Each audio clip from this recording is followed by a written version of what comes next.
हाँ तो मेरे प्यारे दोस्तों की हाल चाल। तो आज मैं आपके सामने लेके आया हूँ शेयर बाजार के ऊपर लेक्चर नंबर 5, जिसमें आज हम लोग समझेंगे ईटीएफ के बारे में। तो ईटीएफ का सबसे पहले हम लोग फुल फॉर्म को जरा देखते हैं। इसका मतलब ये होता है एक्सचेंज ट्रेडिंग फंड। तो इसमें एक्चुअल में होता क्या है, जरा हम लोग समझते हैं। सपोज करिए निफ्टी जो है ना वो 50 टॉप कंपनियों से मिलकर बनी हुई है। तो हम लोगों ने क्या किया, निफ्टी है और हमको मालूम है कि निफ्टी में जो नंबर ऑफ कंपनीज है वो 50 है। और ये जो 50 कंपनी है वो टॉप की कंपनी है, कोई एडो गैडो वाली तो कंपनी है ही नहीं। यानी कि यहाँ तक पहुंचने के लिए काफी ज्यादा आपको कंपनियों को मेहनत करना पड़ा होगा, संघर्ष करना पड़ा होगा। अब आइए जरा हम लोग इसको समझते हैं। हम लोगों को क्या आता है, एक ईटीएफ आता है निफ्टी का, उसको हम लोग बोलते हैं निफ्टी बीज। समझ में आया क्या? अपने को क्या करना है, निफ्टी बीज आपको खरीद लेना है, ठीक है। तो आपने निफ्टी बीज को बाई किया, कोई प्रॉब्लम नहीं है। तो जब आपने निफ्टी बीज को बाई कर लिया तो एक्चुअल में आपने क्या किया, आपने इन 50 टॉप कंपनियों के ऊपर पैसे लगा दिए। और आपको जान के हैरानी होगी कि निफ्टी जो है वो 15% का जो रिटर्न है पिछले साल कुछ सालों से देते चला आ रहा है। मतलब ये क्या है, इसमें आपको प्रॉफिट क्या होगा, आपने ईटीएफ खरीद लिया, यानी कि आपने यहाँ पर निफ्टी बीज में अपने पैसे लगा लिए। 50 कंपनियों पर टॉप पैसे आपने लगा लिया। तो ये टॉप ही कंपनियां है, सपोज करिए कि इसमें 10 कंपनी अप्रॉक्स जो है हो सकता है कि डाउन चली जाए। ऐसा नहीं है कि 50 की 50 कंपनियां जो है वो अप ही जाएगी, लेकिन क्योंकि ये टॉप कंपनियां है तो 10 कंपनियां डाउन जाएंगी। तो आप सपोज कर सकते हैं 40 कंपनियां जो है वो अप जाएगा और पूरा जो आपका निफ्टी है वो ऊपर जाता है भैया। तो यदि आपने निफ्टी बीज में पैसे लगा दिए तो क्या होगा, आपको बिल्कुल भी चिंता नहीं करना है। आप बिल्कुल भी यहाँ से प्रॉफिट कमा कर ही जाएंगे, यहाँ पर आपको लॉसेस नहीं होने वाले हैं। तो यहाँ पर होता क्या है कि देखिए साहब, होता ये है कि जितना ज्यादा नंबर्स होंगे उतना ही ज्यादा स्टेबिलिटी होगी। कोई भी व्यक्ति है उसके नंबर्स ऑफ कस्टमर्स ज्यादा है तो स्टेबिलिटी ज्यादा है। कुछ कस्टमर्स नए कस्टमर्स आएंगे, कुछ कस्टमर्स जो है चले जाएंगे, लेकिन नेट क्या होगा, स्टेबिलिटी ज्यादा होगी। यदि आप स्टॉक्स में पैसे लगाते हैं, ठीक है, स्टॉक्स में पैसे लगाते हैं, मान लेते कोई एक कंपनी आपने चुना और वहां पर आपने पैसे लगा दिया, तो वहां पर अनस्टेबिलिटी ज्यादा है। क्यों ज्यादा है? क्योंकि एक ही कंपनी है भाई, कुछ भी हो सकता है, अच्छा भी हो सकता है और बुरा भी हो सकता है। अच्छा होगा तो बहुत अच्छा होगा, बुरा होगा तो बहुत बुरा होगा। जैसे आप देख सकते हैं देश जो है, एक केवल राजा बन जाए देश को, जो देश को लीड करे। तो जो देश को लीड करेगा वो सिंगल एक व्यक्ति होगा। यदि वो अच्छा होगा तो देश काफी तेजी से ग्रोथ करेगा, इसमें कोई दो राय की बात नहीं है। लेकिन यदि वो खराब हुआ ना तो देश को बुरी तरीके से वो क्या कर देगा, बर्बाद कर देगा। यानी कि एक लीडरशिप होना बहुत ज्यादा फायदेमंद भी हो सकती है और बहुत ज्यादा नुकसानदायक भी हो सकती है। उसी प्रकार से एक स्टॉक्स के अंदर पैसे लगा देना आपको काफी ऊंचाइयों तक भी लेके जा सकती है और काफी ज्यादा आपको बर्बाद भी कर सकती है। लेकिन जहां तक डेमोक्रेटिक रूल की बात है, हमारे देश के अंदर क्या है और दुनिया के अधिकतर देशों के अंदर आप ये देखेंगे कि डेमोक्रेटिक रूल है। तो डेमोक्रेटिक रूल होने का मतलब क्या हो गया, यहाँ की वहां यानी वहां पर बहुत सारे लोगों के बीच में पावर का शेयरिंग हुआ है तो स्टेबिलिटी ज्यादा है, ठीक है। ग्रोथ ऐसा नहीं है कि पूरी तरीके से डिग्रोथ होगा, ग्रोथ होगा। भारत आजाद हुआ, बहुत ज्यादा करप्शन है यहाँ पर, कोई दिक्कत की बात नहीं है। लेकिन भारत एक अनेक लोगों का देश है, ठीक है। इसमें कुछ लोग अच्छे करेंगे, कुछ लोग खराब भी करेंगे। नेट क्या होगा, अच्छा ही होगा, स्टेबिलिटी ज्यादा बनी रहती है।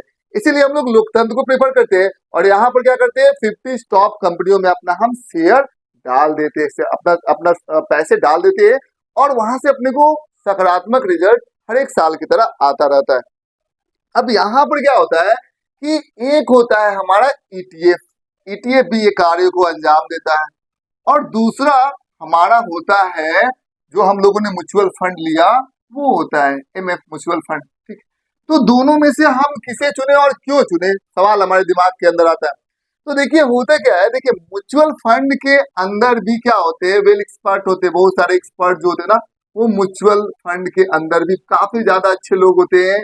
और आप देख सकते हैं ईटीएफ के अंदर भी काफी अच्छे खासे एक्सपर्ट होते हैं। समझ में आएगा, दोनों सही होता है साहब, समझ में आ गया। तो फिर प्रॉब्लम क्या होता है, म्यूचुअल फंड में जो चार्जेस होती है ना वो हाई होती है, वो चार्जेस ईटीएफ में ना के बराबर होता है। तो इस तरीके से हम ईटीएफ को प्रीफर कर सकते हैं। साथ ही साथ आप देख सकते हैं कि ईटीएफ के अंदर, म्यूचुअल फंड के अंदर आपको कहा जाएगा कि भैया आप प्रत्येक मंथ आप 5,000 रुपीज इन्वेस्ट करना चाहते हैं तो 5,000 रुपीज आपको अकाउंट में रहना चाहिए, पर मंथ आपका 5,000 रुपीज कट जाएगा। हाँ, यदि आपके अकाउंट में नहीं भी है तब भी कोई ज्यादा प्रॉब्लम नहीं है, लेकिन यहाँ पर क्या है कि आपके अकाउंट में 5,000 रुपीज रहने चाहिए। यहाँ पर क्या कर सकते हैं, आप अपने अनुसार से पैसे को इन्वेस्ट कर सकते हैं ईटीएफ के अंदर से, ठीक है। और इसमें ज्यादा आपको कुछ करने की जरूरत नहीं है, आप जाइए, जाकर आप क्या कर सकते हैं, कुछ ही मिनटों में आप अपना पैसे को आप ईटीएफ में लगा सकते हैं। कैसे, जाइए, जाकर देखिए क्या निफ्टी ऊपर गई है या निफ्टी नीचे गई है, पहले जाकर आप उसको देखिए, ठीक है। अगेन आप देख रहे हैं कि यदि निफ्टी हाई गई है, ठीक है, तो क्या करना है आपको, पर डे सपोज करिए कि आप अर्न करते हैं और पर डे आपको 300 रुपीज लगाना है। तो जैसे मैं ही सोचता हूँ कि मुझे पर डे 300 रुपीज लगाना है, ठीक है, तो मैं जाऊंगा और जाने के बाद निफ्टी को देखूंगा कि अरे यार ये अप गई या डाउन गई। पहले तो मेरे दिमाग में ये सब चीजें होनी चाहिए। अब मैं क्या करूंगा कि चलो कोई दिक्कत की बात नहीं है, ये अप है, तो अप है तो हमको देखना पड़ेगा कितना परसेंट अप है, समझ में आया क्या। यदि मान लेते माइनर अप है, ठीक है, तब भी मैं उस दिन अपने पैसे को 300 रुपीज लगा दूंगा, कोई अपने को प्रॉब्लम नहीं है। लेकिन और डाउन है तो कोई प्रॉब्लम ही नहीं है, अपने को उस दिन क्या करना है, 300 रुपीज उसमें डाल देना है, लगा देना है। डाउन हो या माइनर बिल्कुल भी अप हो, ना के बराबर अप हो, तो अपने को पैसे डाल देना है।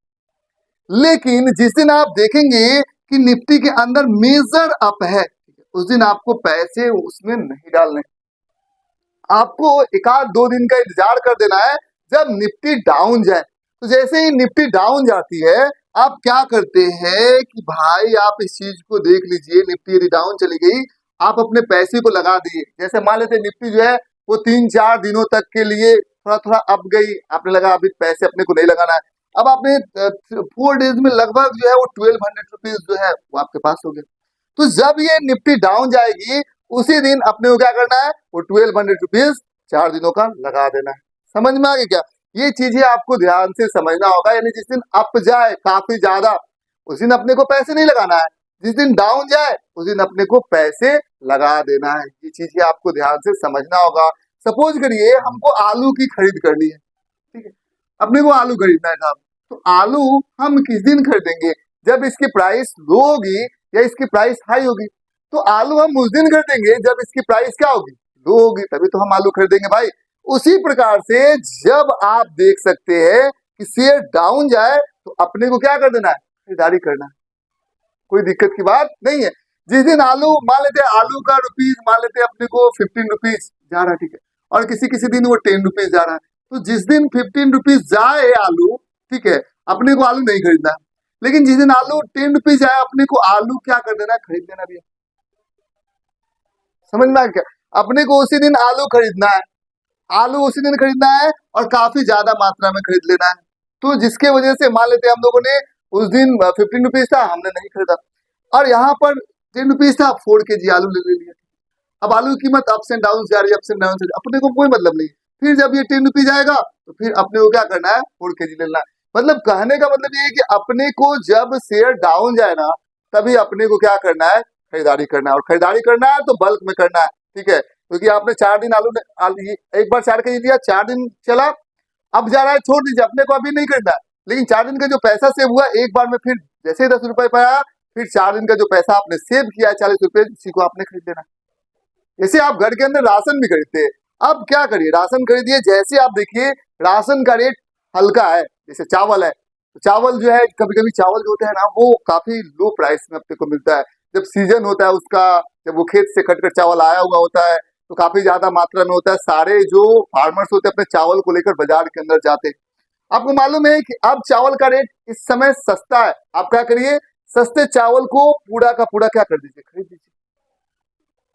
समझ में आएगा, साल भर के लिए आपने खरीद लिया, बल्क में खरीदा, ठीक है, ज्यादा अमाउंट में खरीदा, जब ज्यादा अमाउंट में अवेलेबल था तो ज्यादा अमाउंट में आपने खरीद लिया और उसको रख लिया, और साल भर के लिए आपका खर्चा खत्म, ठीक है। अगले साल फिर वही सीजन होगा जब चावल कम दाम में आपको मिलेगा और आपको 1 साल का ले लेना, और काफी बल्क में खरीदेगा तो सस्ता भी मिल जाएगा। दूसरी चीज है, उसी प्रकार से कभी किसी सीजन में दाल कम मात्रा में मिले तो कम प्राइस में मिल जाएगा, क्योंकि ज्यादा दाल अवेलेबल हो गया, सारे दाल एक समय प्रोड्यूस हो गए, उस समय आपको दाल खरीद लेना है, कई सारे ऐसे सोयाबीन या जो मतलब जो आपके ड्राई वेजिटेबल्स है, ठीक है, जैसे आपका चना हो गया, सोयाबीन हो गया, उसको आपको खरीद लेना है एक बार में, बल्क में खरीदना है और आपको सीजन में खरीदना है और खरीद कर रख लेना है। आप देखेंगे कि आपका जो पर मंथ का जो कॉस्ट होता है एक साल में, यदि मान लेते हैं आपके घरों में रुपीज, यदि 1 लाख रुपीज जो है वो खर्चा हो जाता है भैया, ठीक है, खाने पीने में, इस स्ट्रेटजी को फॉलो करिएगा तो आपका जो खर्चा हो जाएगा वो आप देख सकते हैं 80,000 के करीब में आपका हो जाएगा। मतलब 20% आप अपने खर्चे को, अपने घर के खर्चे को बुद्धि के साथ क्या कर सकते हैं, खत्म कर सकते हैं। वही सिंपल यहाँ पर भी है। आप देखिए जिस दिन डाउन जा रहा है उस दिन अपने को पैसे लगा देना है, और जिस दिन अप जा रहा है नहीं साहब, अभी अपने को खरीदारी नहीं करना। जिस दिन डाउन जाए फिर पैसे इकट्ठा करना है उस दिन, जिस दिन अप जा रहा है नहीं खरीदना है, ठीक है। जैसे अप गया 300 रुपया हमको पर डे लगाना है, बचा लिया बचा लिया बचा लिया। जिस दिन डाउन गया फिर सारे पैसे को उसमें क्या कर दिया, इन्वेस्ट कर दिया। इस तरीके से आप चीजों को समझ सकते हैं कि आप ईटीएफ में पैसे जो है वो लगा सकते हैं, ठीक है। एक चीज और मैं बदला देना चाहता हूँ आपको, मैं और बातें बदला देना चाहता हूँ। सपोज करिए ये हमारा आलू है, समझ में आ गया, ये आलू है। अब आलू का रेट जो है वो बढ़ते चला जा रहा है, ठीक है, समझ में आ गया क्या। जैसे सीजन उसका खत्म हो गया, ₹10 है, फिर क्या होगा, ₹11 है, ₹12 है, कोई दिक्कत की बात नहीं है, आलू का रेट बढ़ते चला जा रहा है। लेकिन कभी कभी उसी में से आलू का रेट क्या होगा, टूटेगा। मतलब ये आपको लंबा, बहुत लंबा नहीं खींचना है, जैसे काफी लंबा बढ़ते चला गया आलू का रेट। आलू का रेट 10 से 11 हुआ, 11 से 12 हुआ, 12 से आपका 15 हो गया, ठीक है, समझ में आ गया। और 15 पर जाने के बाद वो क्या हो गया, वो थोड़ा सा डाउन गया, ₹14 चला। तब क्या करेंगे, अपने को तो फंस जाएंगे फिर। आप ध्यान से समझिएगा, अप जा रहा है तो आप नहीं लगा रहे, डाउन जा रहा है तो आप लगा दे रहे, तो यहाँ पर तो अपने को फंस जाएंगे, क्योंकि ₹10 था तो हमने उस समय भी ₹300 लगाया। अब क्या हो गया, ₹14 हो गया भैया। अब ये सब इन 3 4 5 दिनों कलेक्शन लगा कर मान लेते हैं कि अब ₹14 पर ₹1200 लगाएंगे तो फिर आप दिक्कत में पड़ जाएंगे ना। तो ये भी एक प्रॉब्लम होता है, इसको आपको सेल्फ से एनालाइज करना है। थोड़ा सा बढ़े तो घबराना नहीं, उस दिन भी पैसा लगा देना अपने को। जैसे ₹10 था, ₹10.1 हुआ, थोड़ा सा आप हुआ, कोई दिक्कत की बात नहीं, पैसा लगा दो, बहुत ज्यादा नहीं बढ़ना चाहिए, ठीक है। क्योंकि ये क्या है, ये निफ्टी लगातार ऊपर की तरफ राइज करते चला जा रहा है, ऊपर की तरफ ये बढ़ते चला जा रहा है। तो ये चीजें आपको दिमाग में रखना होगा कि जो चीजें लगातार बढ़ रही है, यदि आपने उसको गैपिंग कर दिया तो एक बड़ा अमाउंट में बढ़ जाएगा। जैसे ₹10 से क्या हो गया, आपके ₹15 हो गए, एक बड़ा अमाउंट बढ़ गया।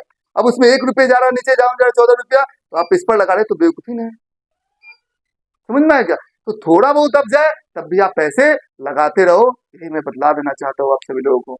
उम्मीद करते हैं वीडियो जो है वो काफी ज्यादा अब इंफॉर्मेटिव रहा होगा।